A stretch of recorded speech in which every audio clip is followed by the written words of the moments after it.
5 miles above the moon, Dave Scott and Jim Irwin looked out the window of their lunar module down toward Al Worden in the command module, which had completed its separation maneuver.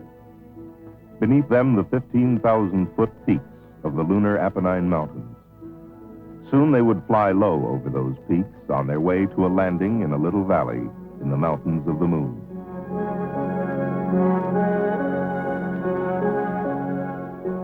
Coming up on pitch over. P-64, okay? Bam LPD. LPD. Coming right. Out their window, they could see the sinuous meanderings of the lunar canyon known as Hadley Rill as they brought their lunar module, call sign Falcon, toward its landing, and the beginning of what would be one of the most significant chapters in the history of scientific exploration. 9% fuel. To 200, minus 11. 150, minus 7. Minus 6. 120 feet, minus 6. Minus 5, 100 feet at 5. 9% fuel. Minus 5. 80 at 5. Minus 3. 60 at 3. 50 at 3. Cross pointers look good. 40 at 3. 33. 25. 2. Okay, I've got some less. 7% fuel. 20 at 1. 15 at 1. Minus 1. Minus 1. 6% fuel. 10 feet, minus 1. 8 feet, minus 1. Contact. Bam! Okay, Houston, the Falcon is on the plane at Hadley. Roger, roger, Falcon. No denying that, we had contact. Houston, the Hadley base here. Tell those geologists in the back room to get ready, because we've really got something for them. Scott and Irwin were located on an undulating plain situated between the Apennines and Hadley Rill, an area selected by the scientists as being one of the most geologically significant sites on the moon. Okay, overhead hatch is open and latch. 2 hours after touchdown, Dave Scott stood up in Falcon's upper hatch to survey their landing area. Oh boy, what a view. I can see Pluton and Icarus. As Scott stood describing the craters and mountains, we on Earth perhaps did not yet realize the scope and extent of the coming mission. Aboard the lunar module was a small dune buggy-like car called the Lunar Roving Vehicle, or just plain Rover. The astronauts would travel miles in collecting samples and placing and conducting experiments. There are no sharp, jagged peaks. There are no large boulders apparent anywhere. They would observe the layering of the lunar terrain, most clearly seen in the formation 14 miles to the south, called Silver Spur. This layering, later to be observed in the mountains and the rill, gives scientists a direct look at the structure of the moon and a deeper insight as to the significance of the collected samples.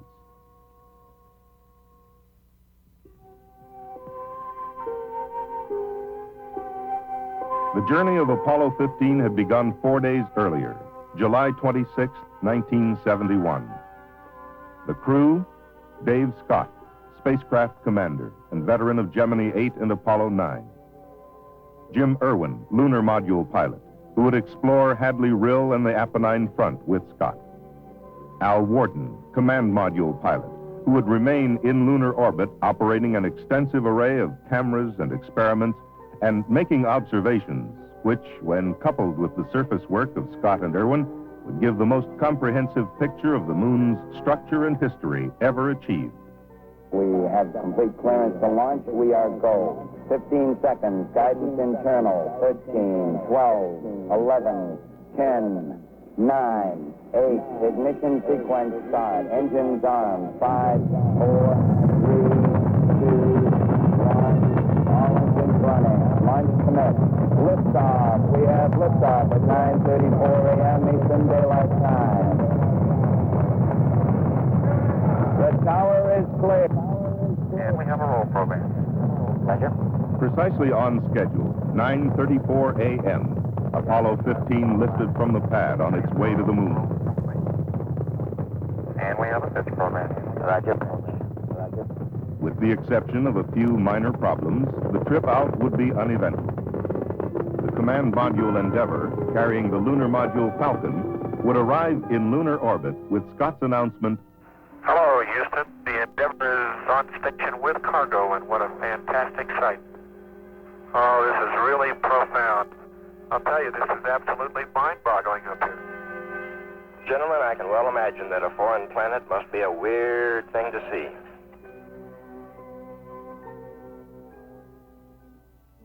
July 31st. After a night's rest, Dave Scott descended into the lunar morning.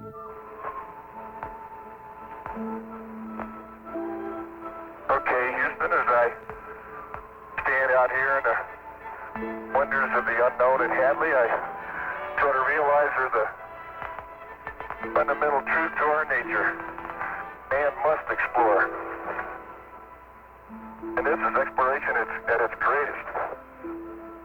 Scott was then joined by Jim Irwin.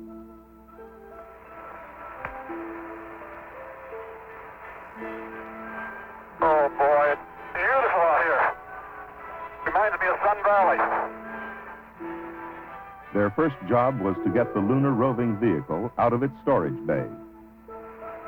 Looks like she's coming down okay. No. Hey, can you pull it out a little bit, Jim? Up, up. That looks good. Boy, is this dirt soft. Like soft powder snow. Next, the astronauts tried out the rover. During this test drive, one failure showed up. The rover was designed to steer through both its front and rear wheels. I don't have any front steering, Joe. Like this rear steering, Dave. Yeah. In use, the absence of front wheel steering would hardly be noticed. Then they loaded the equipment they would need for their geological survey and boarded the rover for their first exploration. Okay, we're moving forward, Joe. Roger. They were headed toward St. George Crater, located on a mountain slope above Hadley Rill to the south of the landing site.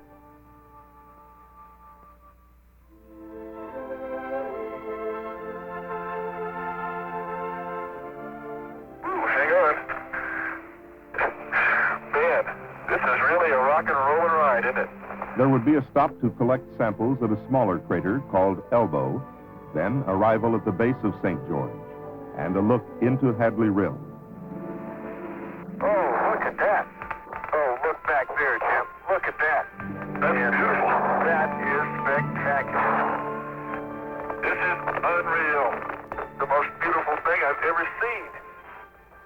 Scott then adjusted the television antenna on the rover. A 250,000 miles away, in Houston's Mission Control, a flight controller operated the television camera mounted on the rover. Scientists and engineers on Earth could directly monitor the lunar exploration. And those of us at home watching on television felt like the third astronaut on the moon. That looks fairly recent, doesn't it, Dave? It sure does.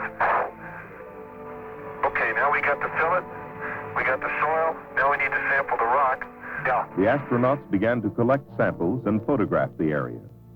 The samples would consist of rocks picked up with a rake-like device, soil samples, selected rocks, and chips taken from boulders. Can you imagine that, Joe? Here sits this rock, and it's been here since before creatures roamed the sea on our little Earth. They would also drive core tubes into the lunar soil to collect contiguous specimens from beneath the surface. But now it was time to return to the lunar module, not to end this first work period on the lunar surface, but to begin another phase. I can't believe we came over those mountains.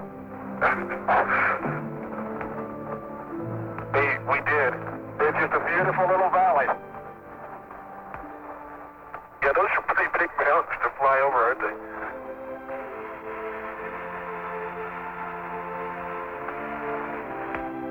After returning to the LEM to load equipment, they moved to a nearby location to set up a science station similar to those left on previous missions. With the establishment of these experiments, a network of scientific stations was achieved which would allow triangulation of events and give us the ability to locate precisely the origin of lunar events. As they worked, one of their instructions was to throw the packings as far as possible from the site. Dave Scott. I'll give you a demonstration here, Joe. Roger. Right on. Here, Joe. Spectacular demonstration. Oh, well, enough of that. Lovely. What was that a demonstration of, by the way? It started out to be of gravity, and it wound up being of centrifugal force, I think.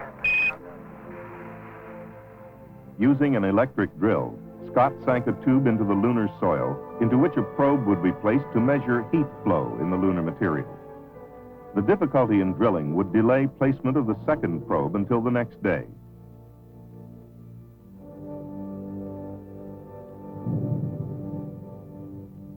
The science station was then activated, and Scott and Irwin closed Falcon's hatch on EVA number 1.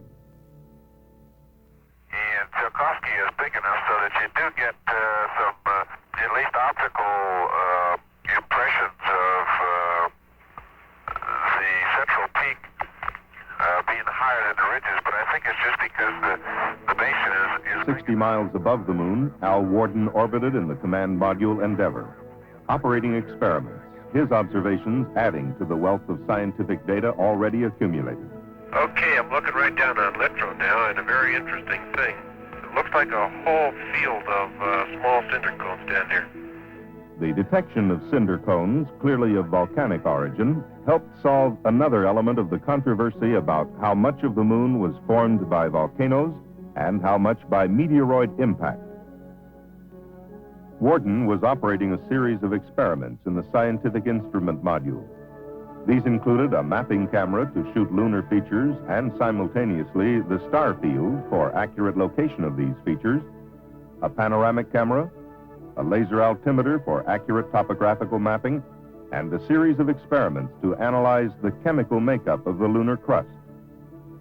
In the estimation of a number of scientists, this orbital research station would provide the most important information collected during the mission. Okay, down the ladder to the plains of Hadley. August 1st, Scott and Irwin prepared for their second day on the moon. And as Scott checked the inoperative forward steering of the rover, You know what I bet you did last night, Joe? You let some of those Marshall guys come up here and fix it, didn't you? It worked, Dave? Yes, sir. It's working, my friend. Beautiful. their destination was the base of the Apennine Front. Here they hoped to find some of the basic substance of the lunar highlands. As we drive up sun here, I can see Mount Hadley, and the linear patterns in it are really remarkable. Then they began the physical sampling of the Apennine Front, stopping at 4 craters in their traverse. Oh, boy. It's a nice little crater, isn't it? It sure is. Okay, Jimmy, let's go to work. Roger. Look at that. Almost see twinning in there. Guess what we just found? I think we found what we came for. Crystal and rock, huh? Yes, sir. You better believe it. To the untrained eye, it looked like just another rock. But its large crystals, formed in pairs called twinning, showed it to be a section of primal lunar crust, formed during the earliest history of the solar system, not obliterated by billions of years of impacts and lava flows. It was a key to many mysteries. Was the early lunar crust molten? Why differences in color and density between the highlands and lowlands? Nicknamed the Genesis Rock, it stands as a major clue in unraveling the formative processes of the moon, the Earth, and the planets. Make this bag number 196 a special bag. Yes, sir. Joe, this crater is a gold mine. And there might be diamonds in the next one. Yeah, babe. Then we saw another practical use of television in lunar exploration. And Dave, you're going to want to cinch up Jim's collection bag probably before you go much longer. It's coming very loose there. Okay. Coming very loose. Let me do it right now, Joe, so we don't forget it. Roger, we sure don't want to lose that one. I don't know what we'll do without you, Joe. Okay, Jim, let's get on a rover and head back to Havana. It's nice to sit down in it. Oh, it is. Okay, and we're on our tracks. Roger. And follow them home. There's sure a lot of neat rocks in Dune. Too bad we can't spend some more time. On your next trip. Yeah, next trip, you're right. Making me seasick. What do you expect traveling on the Mare? They returned to the science station where Scott once more manned the drill to place the second heat flow probe and later to get a deep core sample. The difficulty in drilling was shown by Scott's hands, which would carry bruised fingernails from his efforts for several weeks after the mission. Okay, Dave, take heart. You've got just 1 minute of drilling left. Okay, we made a little money, didn't we? Hand over fist. It was time to get back into the LEM and end EVA-2. The drill and attached sections were left in the ground for removal during the next day's traverse. On Earth, scientists pored over data from the television, from the astronauts' descriptions, and from the orbiting experiments. The 1,400 photographs the crew would return would themselves constitute a major scientific legacy. Lunar exploration was achieving a new maturity. We are now exploring to test new hypotheses, and the pieces were fitting together. One scientist, when asked why he didn't sit down and rest after an around-the-clock session, replied, "I can't. I'm too excited." Oh, it's nice to be outside where you can stretch a little bit. Okay. That's the site. Yeah, I'll meet you up there. Out to the drill. We last left our friend. Oh, it's our friend, huh? Yes, it is. If we could just get our shoulder under that. Okay. Their first stop was at the drill they had left during the second EVA. This core tube was the deepest sample ever collected from the moon, perhaps the deepest we would ever get. 8.5 feet beneath the surface, cutting through 58 distinct layers. This would not only tell us more about the lunar structure, but contained in this soil were traces of particles emitted by the sun billions of years ago, which would give us a clue to the early years of the solar system.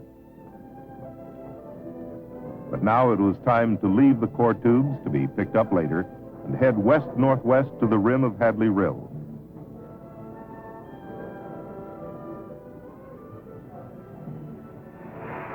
And look at that rill. How about that? I can see maybe 10 very well-defined layers within that unit.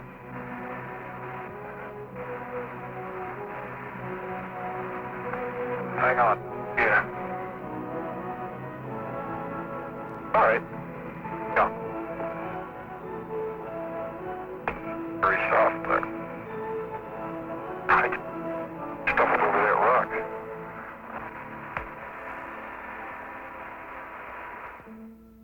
Then Scott and Irwin descended a short distance over the rim of Hadley Rill to get a piece of one of the large blocks thought to be lunar bedrock.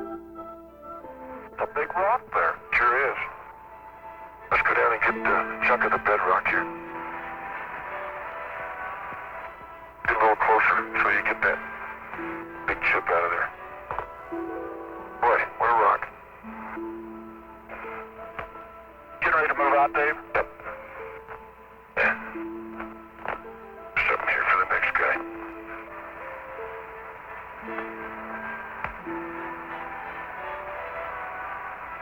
Okay, hop on and we'll get on with it here.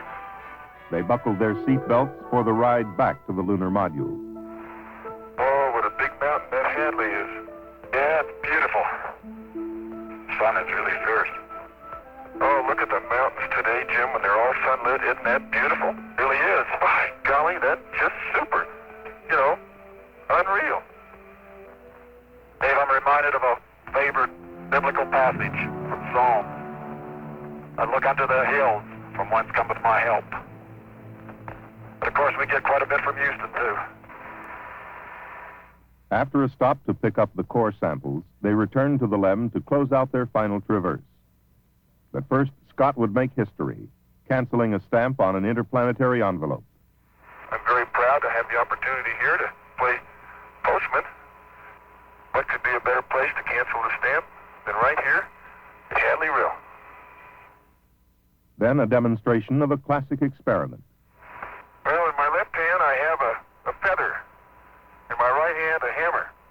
And I guess one of the reasons we got here today was because of a gentleman named Galileo a long time ago who made a rather significant discovery about falling objects in gravity fields. And we thought that where would be a better place to confirm his findings than on the moon. And so we thought we'd try it here for you. The feather happens to be appropriately a falcon feather for our falcon. And I'll drop the two of them here, and hopefully they'll hit the ground at the same time.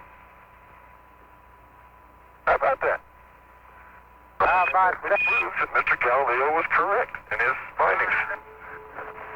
Finally, Scott drove the rover away from the LEM so that its TV camera could pick up a picture of the coming liftoff. As the space poet Reisling would say, we're ready for you to come back again to the homes of men on the cool green hills of Earth. Thank you, Joe. We're ready too. But it's been great. 171 hours and 37 minutes after they had lifted off the planet Earth, Scott and Irwin would lift off its sister planet, accompanied by a musical salute they themselves would provide from a small tape recorder on board. Good liftoff. Automatic.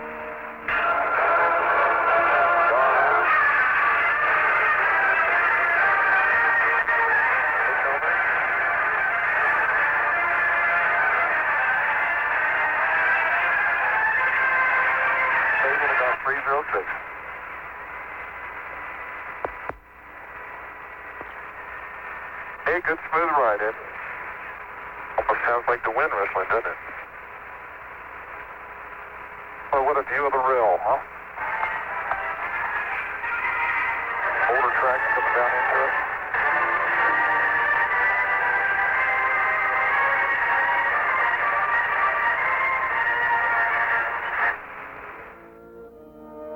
The rendezvous and docking procedures were flawless, right on the money. But their jobs were not over yet. They would spend 2 more days in lunar orbit gathering data from the experiments and photography. 1 more day around the moon than any preceding mission. On August 4th, they prepared to come home. But even on their last orbit of the moon, they had another experiment. 3, 2, 1, launch. A very pretty satellite out there. They placed in orbit a sub-satellite, the first ever launched by a manned spacecraft.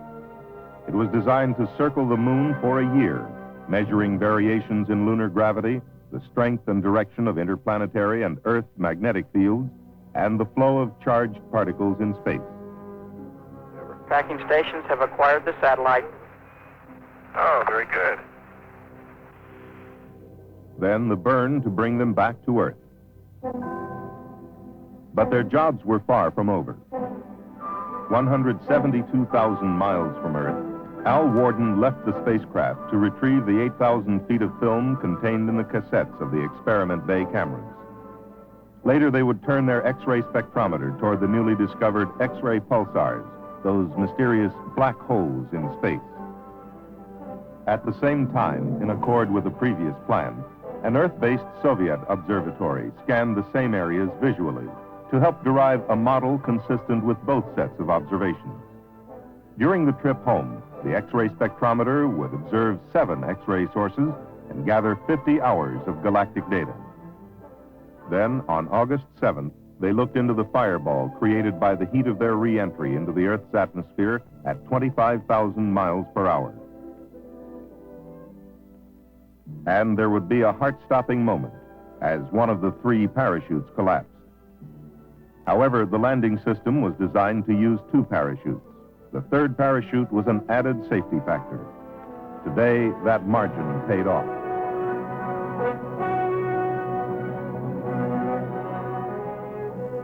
The success of Apollo 15 had been spectacular. The scientific results have been almost unbelievable. In the words of one scientist, a 5-for-1 mission. Yet while we rejoice in our success, we cannot afford to forget the sometimes painful efforts that gave us these achievements. Spacecraft Commander Dave Scott. I think many people have contributed to this pinnacle we've reached. Some have contributed more than others, and we know of 14 individuals who contributed all they had. And because of that, why, we left a small memorial on the moon, about 20 feet north of Rover 1, in a small subtle crater. There's a simple plaque with 14 names, and those are the names in alphabetical order of all the astronauts and cosmonauts who have died in the pursuit of exploration of space. Near it is a small figure representing a fallen astronaut. We went to the moon as trained observers in order to gather data, not only with our instruments on board, but with our minds. And I'd like to quote a statement from Plutarch, which I think expresses our feelings since we've come back. The mind is not a vessel to be filled, but a fire to be lighted. Thank you.